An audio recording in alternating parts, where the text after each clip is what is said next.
Chapter 2, Content and Contextual Analysis of Selected Primary Sources in the Philippine History.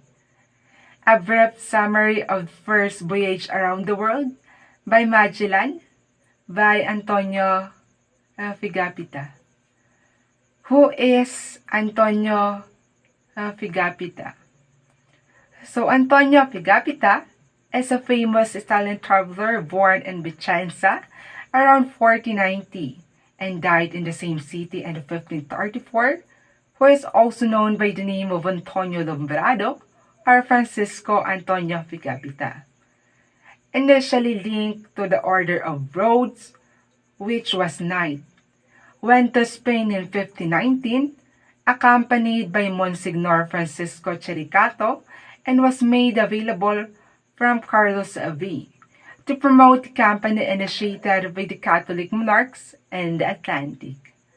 Soon, he became a great friendship with Magallanes, who accompanied together with Juan Sebastian Elcano, and the famous expedition to Moluccas began in August of 1519 and finished in September of 1522. Good morning, I am Marclusive Ejerano from BN1A.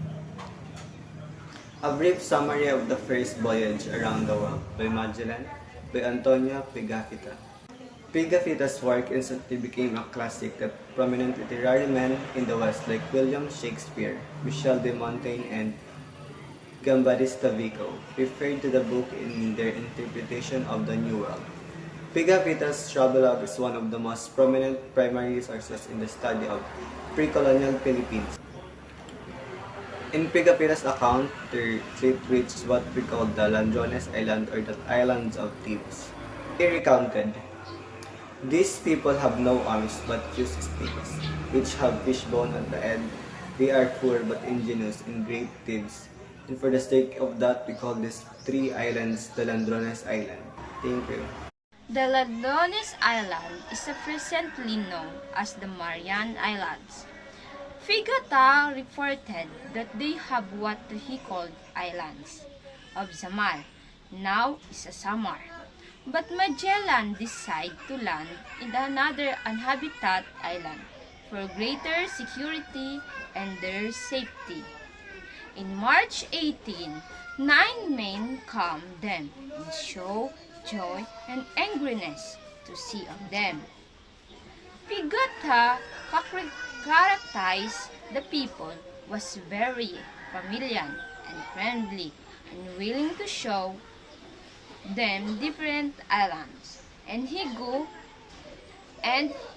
to Homono Island, known as watering place of good singing. On March 25, Pigata reconnoitered that they saw two balanghay or balangay is a long boat full of people in Mazava. By April 7, Magellan and his men reached the port of Cebu with the help of Braya Calabu, who offered to pilot them in going to the island. The candid Cebu demanded that they pay tributes as it was customary, but Magellan refused it.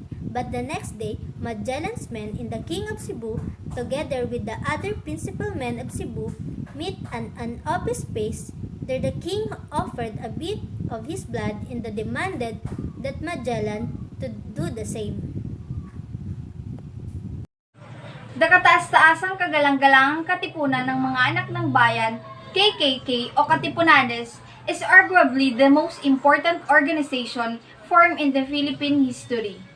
While anti-colonial movements, efforts, and organization had already been established centuries prior to the foundation of the Katipunan, it was only this organization that envisioned: Number 1, a united Filipino nation that would revolt against the Spaniards for. Number 2, the total independence of the country from Spain. Prior to the formation of the Katipunan, there had been previous armed revolts, but none of them envisioned a united Filipino nation revolting against the colonizers. Diego Silang, for example, was an Ilocano who took up arms and led one of the country's longest-running insurgencies. Silang, however, He was primarily concerned with his immediate surroundings and referred to himself as El Rey de Ilocos, the King of Ilocos. Prior to Katipunan, the national imagination was largely absent from the aspirations of local revolts.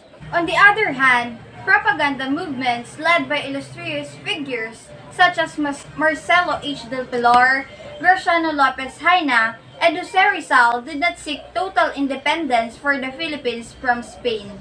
Instead, they demanded equal rights, representation, and protection from the prior's abuses. Katipunan created a complex structure and a defined value system to guide the organization as a collective striving for a single goal in the course of their struggle. The Kartilya ng Katipunan was one of the most important Katipunan documents. The document's original title was Mga Aral ng Katipunan ng mga A and B, or Lessons of the Organization of the Sons of Country. Emilio Jacinto wrote the document in 1896. When Jacinto joined the movement, he was only 18 years old. He was a law student at the Universidad de Santo Tomas at the time. Despite his youth, Bonifacio recognized Jacinto's worth and intellect. And when he saw that Jacinto's Kartilya was far superior to the Decalogue he wrote, he eagerly favored the Kartilya's distribution to their fellow Katipuneros. On April 15, 1896, Bonifacio appointed Jacinto as a commander of the Katipunan in northern Luzon, and he became the organization's secretary and in charge of the Katipunan short-lived printing press. Jacinto was 22 years old at the time. In the time of Magdalena Laguna, he died of malaria at the age of 24. Kartilya ng Katipunan was primarily written by Andres Bonifacio. Emilio Jacinto later made revisions, creating a new rulebook known as Decalogue. It served as a guidebook for newcomers, those people who are willing to join the group.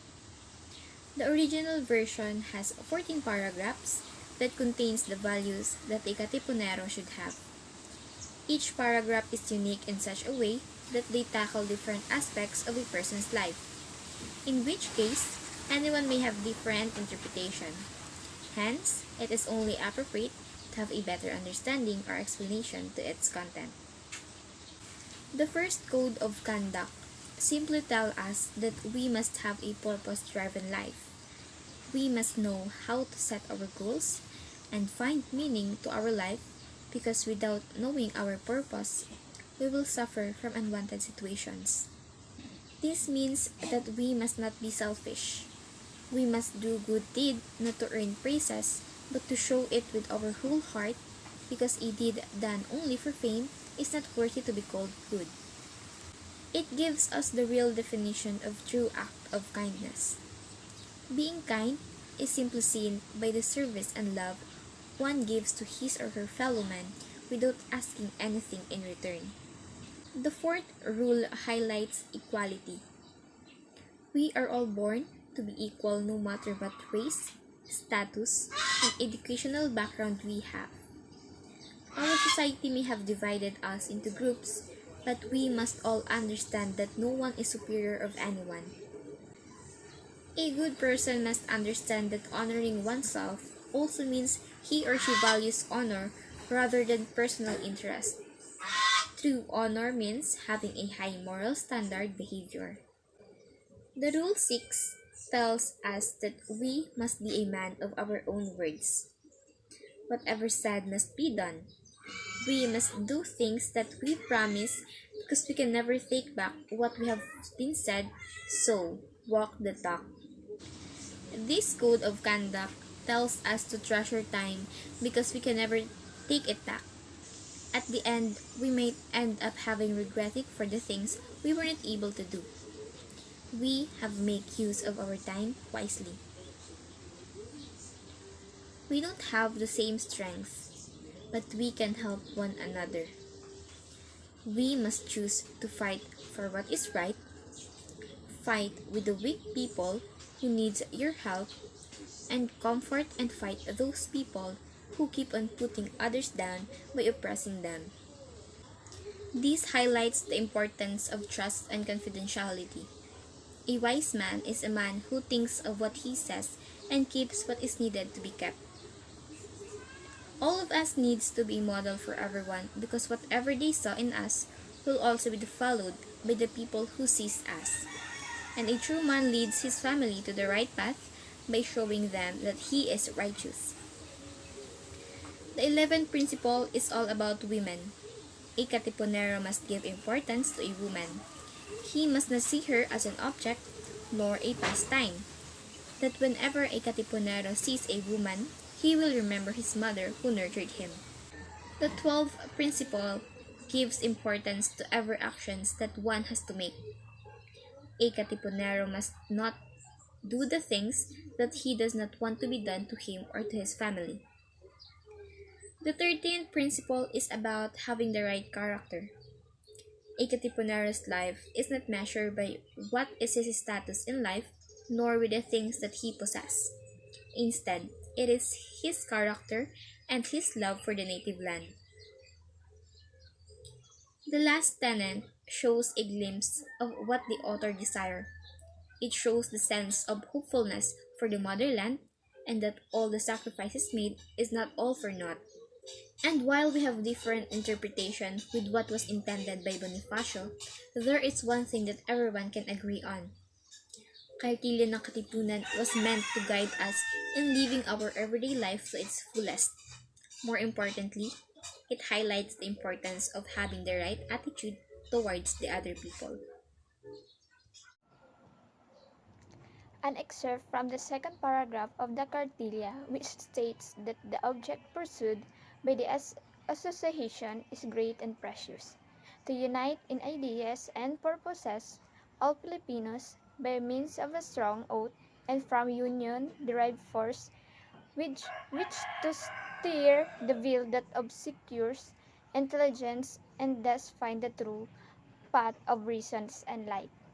They swore at the Katipunan Creed to defend the oppressed, fight oppressor, even the extent of supreme self-sacrifice. An excerpt from the second paragraph of the Cartilla, which states that one of the most important Katipunan document was the Cartilla ng Katipunan. The original title of the document was Mangga Aral ng Katipunan ng mga A and B, or Lesson of the Organization of the Son of the Country. Hello, good day everyone. I'm Nisty Lopez from BEd 1A, and today I will discuss the topic about reading the Proclamation of Philippine Independence. June 12, 1898, the Philippine Declaration of Independence was proclaimed in Cavite El Viejo, Kawit Cavite, in present day. Filipino revolutionary forces under General Emilio Aguinaldo proclaimed the sovereignty and independence of the Philippine Island from the colonial rule of Spain. 1896, the Philippine Revolution began. Eventually, the Spanish signed an agreement with the revolutionaries. Emilio Aguinaldo went into exile in Hong Kong at the outbreak of the Spanish-American War. Commodore George Dewey sailed from Hong Kong to Manila Bay, leading a squadron of U.S. Navy ships. May 1, 1898, the United States defeated the Spanish in the Battle of Manila Bay. The U.S. Navy transported Aguinaldo back to the Philippines. The proclamation on June 12. Independence was proclaimed on June 12, 1898 between 4 and 5 in the afternoon in Cavite at the ancestral home of General Emilio Aguinaldo. The event saw the unfurling of the national flag of the Philippines made in Hong Kong by Marcela Agoncillo, Lorenza Agoncillo, and Delfina Herbosa. The performance of the Marcha Filipina Magdalo as the national anthem, now known as Lupang Hinirang, which was composed by Julian Felipe and played by the San Francisco de Malabon Marching Band. The Act of the Declaration of Independence was prepared, written, and read by Ambrosio Rianzares Bautista in Spanish. That's all. Thank you. Proclamation on June 12. The declaration was signed by 98 people, among them an American Army officer who witnessed the proclamation who attended the proceedings, Mr. L.M. Johnson, a colonel of artillery. The proclamation of Philippines independence was, however, promulgated on August 1, when many towns already been organized under the rules laid down by the dictatorial government of General Aguinaldo. The declaration was not recognized by the U.S. nor Spain, and Spain later sold the Philippines to the United States in the 1898. Philippine-American War, the revolutionary government did not recognize the Treaty of American Sovereignty. When Emilio Aguinaldo captured by U.S. forces and issued a statement acknowledging and accepting the sovereignty of the United States over the Philippines. Following World War II, the U.S. granted independence to the Philippines on July 4, 1956 by the Treaty of Manila. In 1964, the President Macapagal signed into law Republic Act No. 4166 as the country's Independence Day. Independence Day, Philippines is one of the most important events celebrated in the country because after more than 300 years of being under the Spanish